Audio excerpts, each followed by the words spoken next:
কৰিছিলোঁ যে অসম চৰকাৰৰ তৃতীয় আৰু চতুৰ্থ শ্ৰেণীৰ যি পৰীক্ষা হ'ব তাত আমি লোকসেৱা আয়োগৰ আৰ্হিত প্ৰিলিমছ আৰু মেইনছ আমি অনুষ্ঠিত কৰিম।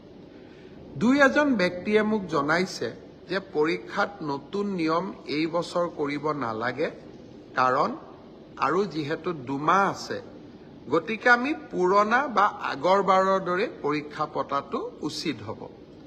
আমাৰ চৰকাৰখনে সদায় ৰাইজৰ কথা শুনিবৰ বাবে চেষ্টা কৰে, কাৰণ আমি বিশ্বাস কৰোঁ লাও যেনেকৈ পাতৰ তলত থাকে, চৰকাৰো ৰাইজৰ তলত থাকে, ৰাইজৰ ঊৰ্ধ্বত নহয়।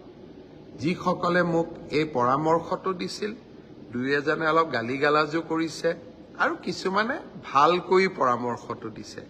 গালি গালাজ কৰা সকলকো মোৰ মৰম জনাইছোঁ আৰু ভালকৈ কোৱা সকলকো মোৰ সন্মান জনাইছোঁ।